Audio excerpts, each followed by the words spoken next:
so this is a special birthday song by the WCN choir. But today I won't be going into details on how I made the beat from scratch, maybe another video. But right here, I just want to show you how I arranged and set up the choir part. Real cool. So the normal idea they had was the regular soprano, alto, tenor, very organized, modern, contemporary choir part arrangement. So here's a feel of what they did for the chorus.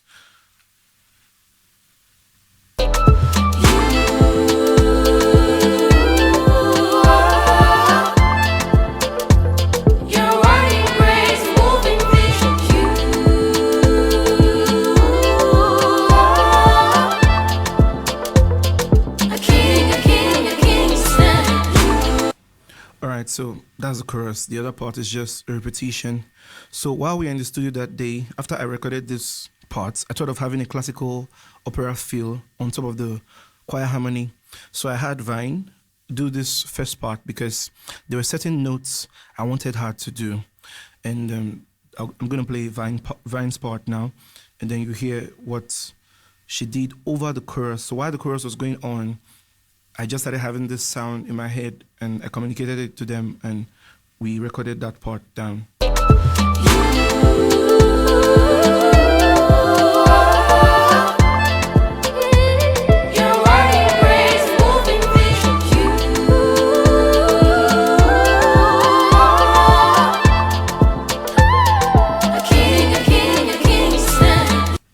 All right, if you noticed, there were some characteristics of Vine's part when she was singing, and of course Vine is a very good singer.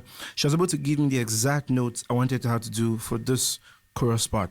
Now, something about how I came about this part was I actually wanted to play my violin on top of this chorus, but I wanted to be innovative. I wanted to try something new, but I didn't want the violin characteristics to go away, but this time trying it with another voice instead of the violin voice. So I wanted the vocals to do that violin thing, having those violin characteristics and everything I would have played in a regular violin song that I do.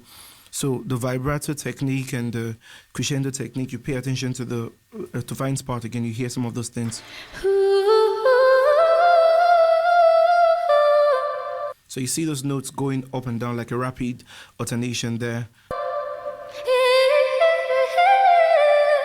So she's not really saying anything, she's just making those sounds. So these notes were detailed, they're not just some freestyle.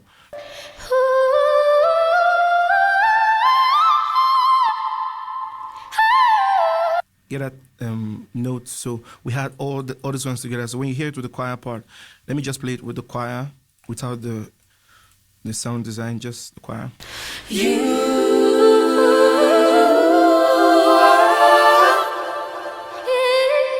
working grace, moving vision,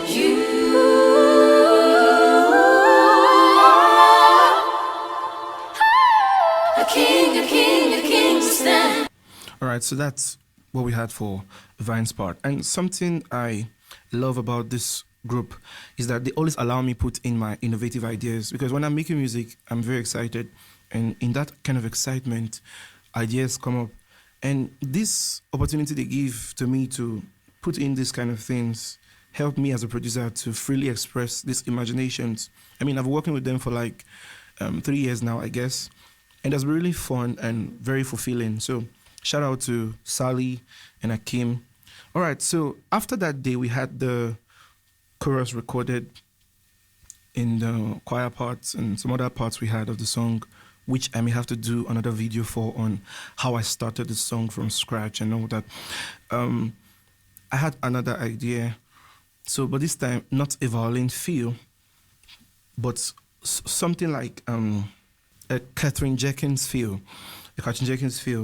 Now, if you want me to do any detailed analysis on the Catherine Jenkins feel, comment down below and I'll make a video on that. So I had this opera alto sonics, but the person that sang this one was not an alto singer. Catherine Jenkins is an alto singer, but she sings very high-pitched alto classical music. So I had this idea then the night after we had this session, and so we had somebody else do the second feel for the song, and that's Favor. And she really nailed it. She did a great job, and she did it exactly how I imagined, and the joy of imagining something and it coming to life exactly the way you imagined it. So we had Favor do this part. So I'll play Favor's part with the choir and the beat.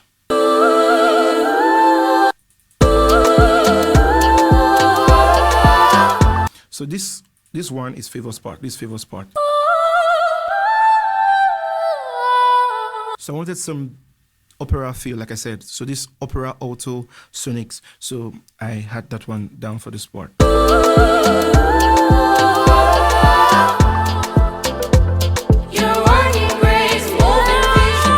So you observe something happened here. She did with her head voice, then she moved down to her chest voice. So you have this.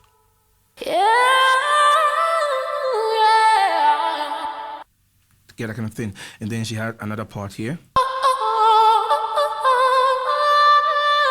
So it was not very like super high soprano, but it had that opera sonics and exactly what I imagined for this choir part. So putting Vine's part together and Favor's part together, let's listen without the sound design, just the Vine's part and Favor's part together.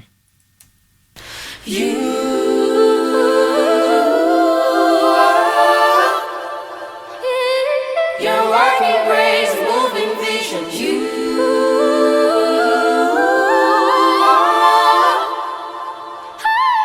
a king to stand.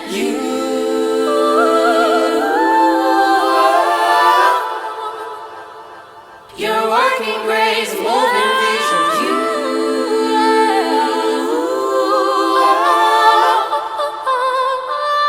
a king to stand. So exactly how we had the song. And we also had it at the end of the song because I really wanted to feature the feel, because during the middle part of the song, if you notice, the beats was there.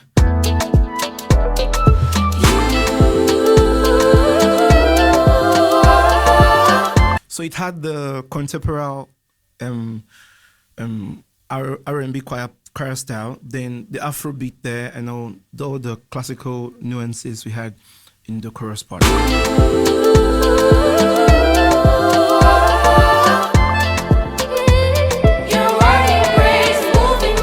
And then we had Favor's part.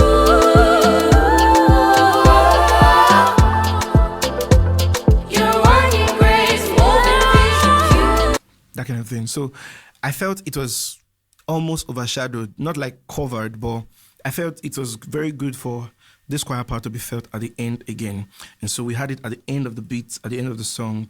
Because when I was creating the sound, when I was making the beat, we didn't have this planned, but that's part of what music is. An open mind to new things beyond what you planned before coming to the studio. So we had that one at the end so that our listeners could feel the choir part, because every other person who featured in the song had their shine. So I needed the choir to come out very, very clearly at the end. So we had something like this.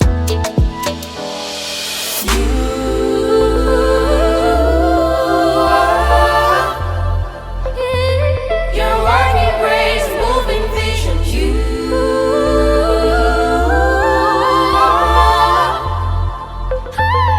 a king to stand.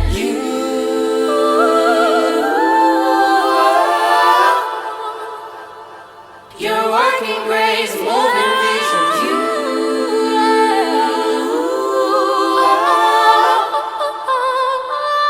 a king to stand. All right, so that's it. That's how I made the hit bet the song for the highly esteemed Pastor Victor and the WCN choir. Please don't forget to like, share, subscribe to the channel for updates and notification when I put out new content for you. And until next time, stay motivated and God bless you.